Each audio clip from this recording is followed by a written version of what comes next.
ये है accidentally Miao on you part 8। Episode के स्टार्टिंग में हम देखते हैं कि हीटर चलाने की वजह से गाड़ी के अंदर जीचेंग को बहुत प्रॉब्लम हो रहा था। उसकी हालत बहुत ही खराब हो गया था। अब उसके बाद केविन बाहर आकर शौतियान को बोलता है, आज मिस्टर जी को बहुत ही ठंडा लग रहा है, तो तुम उनका ख्याल रखना। फिर जीचेंग बाहर आकर शौतियान को उसका केक देता है, पर शौतियान देखती है उसका केक बिल्कुल पिघल गया था।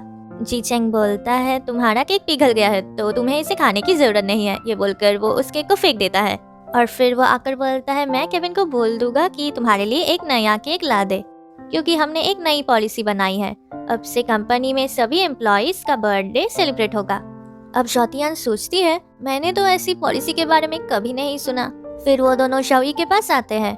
शाओई जीचेंग से बोलता है, मुझे डायरेक्टर पसंद नहीं है, तुम इसे चेंज कर दो। जीचेंग शाओई से बोलता है, अगर तुम्हें इस मूवी को बनाना है तो तुम्हें इसी डायरेक्टर के साथ बनाना पड़ेगा, और डायरेक्टर इतने सालों से मूवीज बना रहा है तो तुम्हें उन पर ट्रस्ट करना पड़ेगा, और अगर तुम झगड़ा करते रहोगे तो ये मूवी कभी भी कंप्लीट नहीं होगा और इसमें तुम्हारा ही नुकसान है। तो मैं तुम्हें 15 मिनट्स देता हूँ डिसाइड करने के लिए कि तुम्हें क्या करना है। उसके बाद शौतियान बोलती है, आप शाओई के एजेंट है तो आपको नहीं लगता कि हमें उसे सपोर्ट करना चाहिए? जीचेन बोलता है, शिंगई एक कंपनी है जो आर्टिस्ट को हेल्प करता है ताकि वो और भी सक्सेसफुल हो सके, पर शाओई को समझना पड़ेगा कि उसके लिए क्या अच्छा है। फिर शौतियान जाकर रूम टेम्परेचर बढ़ा देती है और फिर वो बहुत सारे हीटर्स ले आती है और ब्लैंकेट भी ले आती है।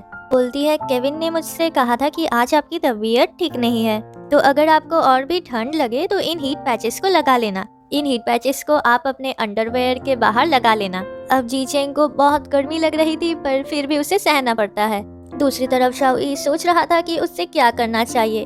उसके बाद शाओई जीचेंग को बुलाता है और बोलता है, मैं जानता हूँ कि तुम डर गए थे कि मैं ये मूवी नहीं करूँगा और तुम्हारी बेइज्जती हो जाएगी, पर मैं ये मूवी करूँगा। उसके बाद जीचेंग डायरेक्टर को बुलाने चला जाता है। फिर शाओई शौतियान से बोलता है, असल में मैं मान गया क्योंकि मुझे जीचेंग के लिए बुरा लग रहा था और मैं बहुत ही काइंड और अच्छा हूँ, तो इसलिए मैंने जीचेंग की हेल्प कर दी। उसके बाद डायरेक्टर आकर शाओई से सॉरी बोलता है, शाओई से रूडली बिहेव करने के लिए, और शाओई भी डायरेक्टर से सॉरी बोलता है। अब शौतियान उन दोनों को देखकर सोचती है, ये दोनों इतने जल्दी कैसे बदल गए। अब उसके बाद शूटिंग कंप्लीट हो जाता है और डायरेक्टर शाओई की तारीफ कर रहा था। जीचेन फिर बोलता है, आज शाओई सबको डिनर पे ट्रीट देगा। उसके बाद वो सब रेस्टोरेंट में वेट कर रहे थे। अब फिर वो देखती है कि शेफ्स आए थे चुआन स्टाइल खाना बनाने के लिए। ये देखकर शौतियान खुश हो जाती है क्योंकि उससे वही खाना खाना था। अब खाना आने के बाद शौतियान डायरेक्टर को खाना देती है, पर डायरेक्टर बोलता है, मुझे स्पाइसी फूड पसंद नहीं है। फिर केविन बोलता है, लगता है मुझसे गलती हो गई, मुझे स्पाइसी फूड ऑर्डर नहीं देना चाहिए था। उसके बाद शौतियान की फादर उसे कॉल करता है। शौतियान बोलती है, आज मुझे ओवरटाइम काम करना पड़ रहा है, ना मुझे केक मिला ना मुझे नूडल्स खाने को मिला। मैं नेक्स्ट बर्थडे पे जरूर घर जाने की कोशिश करूंगी। अब शाओई ये पीछे से सुन रहा था और जीचेंग भी उसकी बातें सुन लेता है। फिर वो वहाँ से उठकर चला जाता है। फिर शाओई बोलता है, आज तुमने बताया क्यों नहीं कि तुम्हारा बर्थडे है, नहीं तो मैं जरूर तुम्हारे लिए गिफ्ट ले आता। शौतियान बोलती है, कोई बात नहीं। फिर शाओई भी वहाँ से उठकर चला जाता है। दूसरी तरफ जीचेंग किचन में घुसकर शेफ से बोलता है, मुझे नूडल्स बनाना है। फिर जीचेंग शौतियान के लिए नूडल्स बना रहा था। अब शौतियान ने उसे रेसिपी बोला था तो इसलिए उसे पता था कि कैसे बनाना है। उसके बाद जीचेंग शेफ से बोलता है, प्लीज आप उस लड़की को ये नूडल्स दे देना और उसे मत बताना कि मैंने ये बनाया है। फिर शेफ आकर शौतियान को उसके नूडल्स देता है।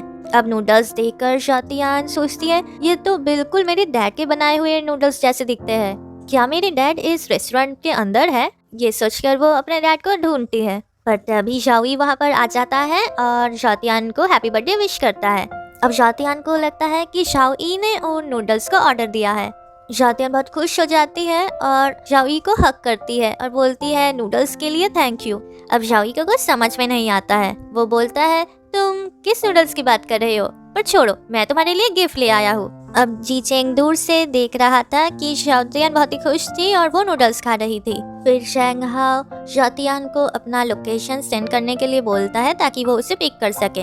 अब शेंगहाओ शौतियान को पिक करने के लिए आया था। जीचेंग को ये देखकर जेलस फील हो रहा था। उसके बाद जी चेंग एक एम्प्लॉय को फ़ोन करता है और बोलता है तुम्हारे डिपार्टमेंट को इन्फॉर्म कर दो कि आज सारी रात काम करना पड़ेगा। पर शौतियान को ये बात बोलने की ज़रूरत नहीं है।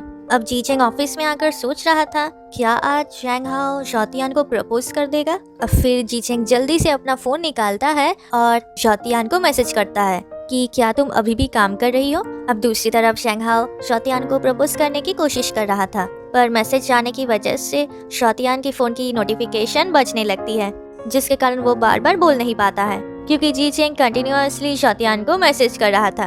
अब फिर शौतियान उसे रिप्लाई करती है और बोलती है सॉरी मैम बिजी थी। जी चेंग बोलता है कोई बात नहीं, असल में मैं तुम्हें एक बर्थडे प्रेजेंट देना चाहता था, तो ये चूचू के लिए कुछ कैट क्लाइंबर्स हैं, तुम्हें जो भी पसंद है तुम मुझे बताओ। उसके बाद शौतियान सडनली बोलती है मेरे फ्रेंड ने मुझसे लव कन्फेशन की है। अब ये सुनकर जी चेंग घबरा जाता है और डायरेक्ट शौतियान को कॉल लगा देता है, पर उसे फोन के अंदर से सुनाई देता है कि उसके सभी फ्रेंड्स बोल रहे थे कि हम तुम्हें बहुत पसंद करते हैं। तभी जी चेंग को समझ में आता है कि शौतियान की सभी फ्रेंड्स उससे विश कर रहे हैं। फिर जी चेंग बोलता है मैंने तुम्हें ऐसे ही कॉल कर दिया था, तुम एंजॉय करो। ये बोलकर वो फोन रख देता है। अब शौतियान को समझ में नहीं आता है, फिर वो बर्थडे सेलिब्रेट करने चली जाती है। उसके बाद जी चेंग टेंशन फ्री हो जाता है। अब नेक्स्ट दिन जीनियान भी शौतियान को एक बर्थडे गिफ्ट देती है। फिर शौतियान ऑफिस में आकर देखती है कि सभी लोग ओवरटाइम काम कर रहे थे, पर फिर वो बोलती है मुझे किसी ने इन्फॉर्म क्यों नहीं किया। एक एम्प्लॉय बोलता है मिस्टर जी ने ही हमसे कहा था कि तुम्हें इन्फॉर्म करने की ज़रूरत नहीं है। अब शौतियान जी चेंग के पास आकर भी पूछती है कि मुझे किसी ने इन्फॉर्म क्यों नहीं किया। जी चेंग बोलता है तुम किसी काम में नहीं आती तो इसलिए तुम्हें किसी ने इन्फॉर्म नहीं किया, पर एक्चुअली में शौतियान का बर्थडे था इसीलिए जी चेंग ने उसे नहीं बुलाया था। अब जी चेंग मीटिंग में बोलता है शाओई अपना नया बुक एटलीस्ट के ऊपर लिख रहा है। फिर वो शौतियान से पूछता है क्या तुम्हारे पास कोई आइडिया है। शौतियान बोलती है क्यों ना हम शाओई को एक एथलीट की लाइफ कैसी होती है वो एक्सपीरियंस कराए। जी चेंग बोलता है ये एक अच्छा आइडिया है, तो तुम शाओई को ट्रेन करोगे। शौतियान ये सुनकर खुश होती है। दूसरी तरफ जैंग हाओ जीनियान से टिप्स लेता है कि एक पर्सन को कैसे प्रपोज करना चाहिए। फिर जैंग हाओ जीनियान को थैंक यू बोलता है और जीनियान बहुत ही खुश हो जाती है। और ये एपिसोड इतना ही था, मिलते हैं नेक्स्ट वीडियो में।